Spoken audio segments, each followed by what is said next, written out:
All right. Hey, let's have a look at something from last night. Now, I'm going to play you a little. I played this last night. I'm not going to play the whole thing, obviously, but I'm going to play you a little bit of the conversation that happened last night, just to recap. And for those people who weren't here, there was a conversation on TV3, the Reed Research poll. And the headline is the vast majority of New Zealanders support a tax-free threshold. Now, remember, if you can't hear this, say it straight away, but we've tested it. Hopefully it will work. Here's just a few seconds to set up what the actual story was about. Is taxed at 39 cents.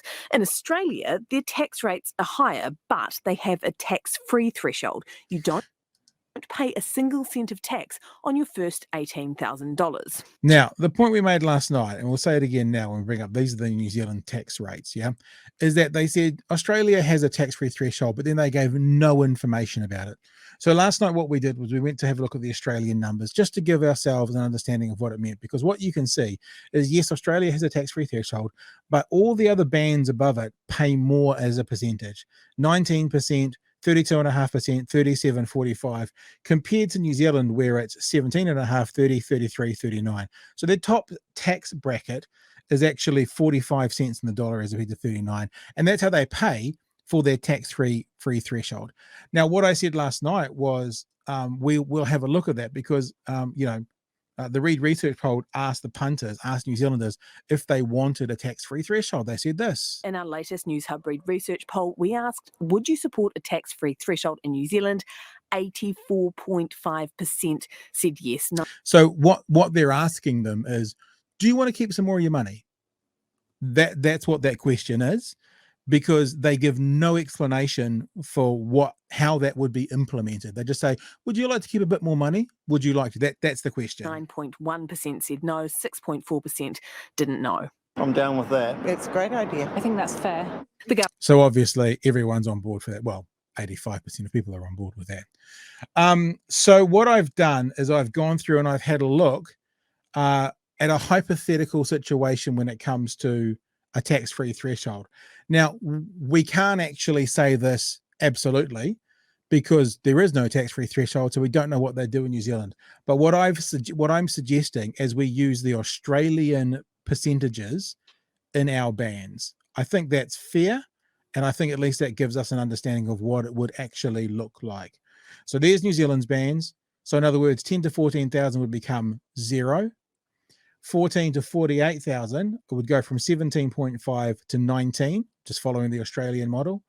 48 to 70 would become 30, would become 32.5, following the Australian model. Although their bands are a bit different, that goes all the way to 120k, but still 70 to 180k here is 33, and I propose we change that to 37, following the Australian model. And the top tax rate, 180k plus, is 39 in New Zealand, and in Australia it's 45. So I've done the numbers, so you don't have to have a look at what that actually means. Now, you know me, I love numbers, I love graphs, so I was having a great fun time this afternoon doing this and having a look at these numbers. Now, the reason that National will never, ever, ever, ever, ever, ever, ever in a million years introduce a tax-free threshold is because it benefits only lower income earners. So this box up the top, if you're listening to the audio podcast, then you may have to go jump on YouTube and have a look at what we're talking about, because there's quite a lot of information here and probably too much to explain in an audio podcast.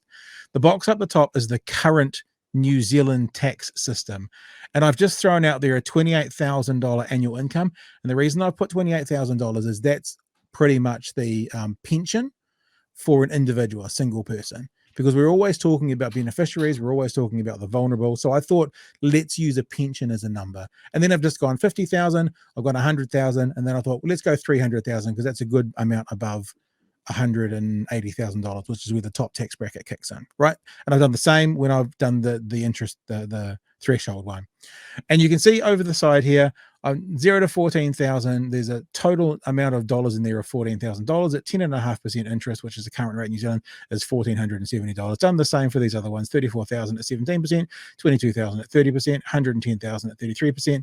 And the reason it says 120,000 at 30% is because I'm proposing, just for this instance, an income of 300,000. I mean, obviously, if that was $1 million, then that would be, what would that be? 820,000. But I'm just proposing 300,000. And these are what the numbers turn out to be. So within the first tax bracket, everyone pays 1470, obviously, per annum. In the second tax bracket, which is where the $28,000 would finish, of the leftover money, so the 28,000 minus 14,000, you pay $2,450. Now, I'm not going to explain any more. You pretty much can see what I've done all the way through. These are the tax brackets. These are how much you pay currently. I'm not including student loan. I'm not including working for families, just straight tax. I'm not including secondary tax, because if you're a retiree, if you're a pensioner and you're still working, then your pension would be secondary tax. I'm just looking at it from a main income and no other additions to or, takeaways from. If you're on $28,000, you pay just under $4,000 tax currently. If you're on $50,000, you pay about $8,000. If you're on $100,000, you pay about $24,000. And if you're on $300,000 in total, you pay about $97,000 in tax. So let's use these bands. This is the hypothetical tax-free threshold. And as you can see, I've used the bands that Australia are using: 19%, 32.5%, 37%, and 45%, and 0% for the first 14,000. So obviously everyone pays $0 for the first 14,000. In the second band, the pensioner would now pay $2,660. Their total would be $2,660. So they're $1,300 a year better off, right? The person on $50,000, obviously zero for their tax-free threshold. They then pay $6,400 instead of $59, and they pay $650 instead of $600. But overall, their tax take, because of that tax-free threshold, is less. It's $7,110 as composed to $8,000 currently. When you go to $100,000, you can see under this proposed system, their total tax is now $24,000. Under the current system, it's $23,000. So you can see where the government would be starting to claw back some of that money that they've given back to the lower earners with the tax-free threshold. If you're on $100,000 using the Australian numbers, you are now paying about $1,000 or more per annum. If you're on $300,000, it goes from $97,000 to $108,000. So you're paying $11,000 more per year. This is why National will never do this, because it benefits the low earners and it disadvantages, might be the wrong word, the top earners.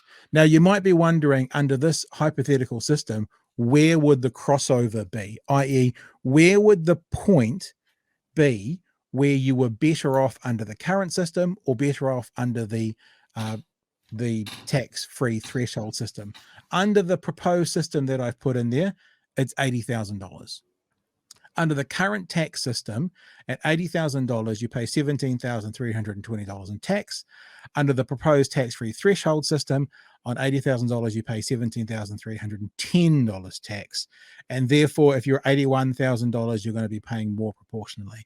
So what it means is everybody under $80,000 are using this proposed system, but based on the Australian system, but using this proposed system of tax-free threshold, everyone under $80,000 is somewhere between a fair bit and marginally better off, and everyone above $80,000 will be paying a little bit more or a lot more depending on where they're at. So now those TV3 respondents can be asked the question, do you support a tax-free threshold,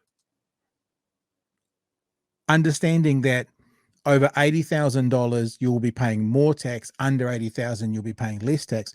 And I wonder, George, if they would have quite the same response, 85% saying yes, or I wonder if those people, those earning over $80,000, would end up being in the no category. What do you think? Yeah, it would totally depend on how it's communicated as well. I mean, I've seen a lot of these Newshub polls like this. I can remember a few examples where they sort of shut down conversation rather than open it up. I mean, in this instance, we've sort of gone into the matter and looked at it. But I can remember like ones like I might have used this example before, but like Materia Ture, did she do wrong when she did benefit fraud? Which is a weird question, right? Did she do something wrong when she broke the law? Which she did something wrong. This weird sort of philosophical question, which you can answer literally as yes or maybe I don't know. But anyway, yeah. I think and as for the substance of it, like what you've laid out, I mean, that seems like a much more what they refer to as a progressive tax system. I mean, I'm no Economist? economist. Yeah, Is that what we're going that's the for? word. All right. But I like the idea of the poor are paying less tax and the rich are paying more tax just by default because I'm boring that way. When we talked about this last night, the one of the points that I made was the way Newshub set it up. They were like, everyone wants tax cuts, and that's what Christopher Luxon has been saying: tax cuts for everybody. But what National was saying, which is why I was saying it sounded like a national talking point, although it's still accurate. It's interesting how a point is couched where it's accurate, because obviously a tax-free threshold is a tax cut for everyone. But it was just, I found it intriguing that it mirrored the National Party talking point. But of course, in the National Party talking point, yes, everyone gets a tax break, but it's the other way around. You know, it's and even though everyone gets, I mean, how would people feel when they say everyone gets a tax break, but you end up paying more tax? You know, so what does that mean? Technically, yes, they get a tax break, but they end up paying more tax. That's not spoken about or explained. Maybe that's the nuance is too hard to get across in a poll. Am I correct when because Ben said you would have to adjust the NZD to its value in Australian dollars, and I said not for the sake of the argument, right? Because No, you're just because using them as yeah, you're just using that as a sort of example of brackets and percentages. It didn't really matter that it was Australian dollars. Yeah, because I'm not saying that this is actually what they do, but my position. Now, there's one thing we haven't talked about. The National Party could say we'll do an interest-free. I need to say interest-free student loan. We could do a tax threshold and not raise the tax rates anywhere else, and they could try and do it by cutting services and, you know, cutting things back rather than raising taxes. But the sensible thing I'm suggesting, the only way you seem to be able to do a tax-free threshold is if you find that tax elsewhere. And obviously how Australia does it is they raise their tax in the other bands by a few percents. Now, if this was proposed in New Zealand, maybe they'd say 18% now, not 17.5. Maybe they'd say 33%. Maybe they'd say 35%. You know, we don't know that, which is why it's a little bit of a thought experiment.